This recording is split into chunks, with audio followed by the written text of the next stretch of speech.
ଜ୍ଞାନପୁଷ୍ପ YouTube ଚ୍ୟାନେଲକୁ ସ୍ୱାଗତ ଏବଂ ଅଭିନନ୍ଦନ। ଆଜିକାର ପ୍ରସଙ୍ଗ ନିଜକୁ ଚିହ୍ନ, ନିଜ କ୍ଷମତାକୁ ନେଇ ଗର୍ବ କର।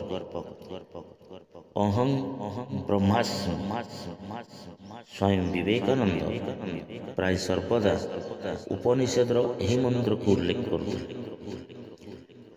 ସେ କହୁଥିଲେ, ପ୍ରତ୍ୟେକ ବ୍ୟକ୍ତି ଈଶ୍ୱରଙ୍କ ପରିପ୍ରକାଶ।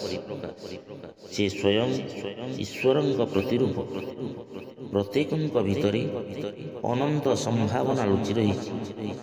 ପ୍ରତିଦିନ ନିଜର ଏହି ବାସ୍ତବିକ ସ୍ୱରୂପକୁ ସ୍ମରଣ କଲେ ଏହା ତୁମ ଭିତରେ ଅସୀମ ଆତ୍ମବିଶ୍ୱାସ ଭରିଦେବ।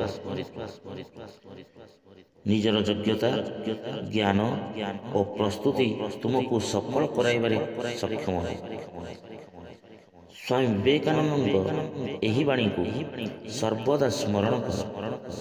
ତୁମର 33 କୋଟି ଦେବାଦେବୀଙ୍କ ଉପରେ ଭରସା ଥାଇ ନିଜ ଉପରେ ନଥିଲେ ତୁମେ ଉଦ୍ଧାର ପାଇପାରିବ ନାହିଁ।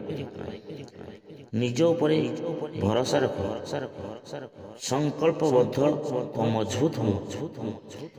ନିଜେ ନିଜ ଉପରେ ବିଶ୍ୱାସ ରଖ। ଗୁଜବ ବା ଶୁଣା କଥାକୁ ଦୂରେଇ ରୁହ। କେତେବେଳେ ପରୀକ୍ଷା ଦିନରେ ମଧ୍ୟ ପ୍ରଶ୍ନପତ୍ରକୁ ନେଇ କେତେ ପ୍ରକାରର ଗୁଜବ ଶୁଣିବାକୁ ମିଳେ।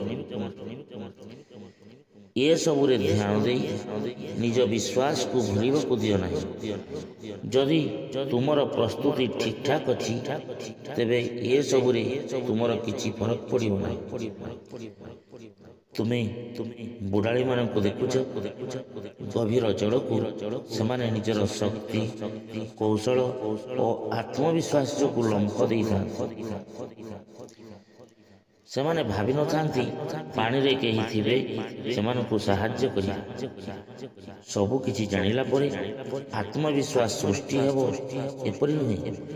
ନିଜର ଛୋଟ ଛୋଟ ଗୁଣ, ନିଜର କୌଶଳ ଓ କ୍ଷମତାକୁ ଜାଣିଲା ପରେ ଆତ୍ମବିଶ୍ୱାସ ସୃଷ୍ଟି ହୁଏ। ନିଜ ଭିତରେ ଲୁଚି ରହିଥିବା ଶକ୍ତିକୁ ଜାଣିବା ଲାଗି ଏକ ସରଳ ଉପାୟ ହେଉଛି ସେବା। ଯଦି ଆମେ ନିଃସ୍ୱାର୍ଥ ଭାବରେ ଅନ୍ୟର ସେବା କରିବା, ତେବେ ଆମ ଭିତରେ ତ୍ୟାଗ ମନୋବୃତ୍ତି ଓ ଅଦ୍ଭୁତପୂର୍ବ ସାହସ ସୃଷ୍ଟି ହେବ।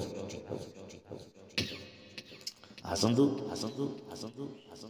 ନିଜକୁ ଆମେ ଚିହ୍ନିବା ଏବଂ ନିଜ ପାଖରେ ଯେଉଁ କଳା ରହିଛି, ନିଜର ଯେଉଁ ଦକ୍ଷତା ରହିଛି, ସେହି ଦକ୍ଷତାକୁ ନେଇ ଆମେ ଗର୍ବ କରିବା ଏବଂ ମନ ଭିତରେ ସେବା ମନୋଭାବ ନେଇ ଆଗକୁ ବଢ଼ିବା।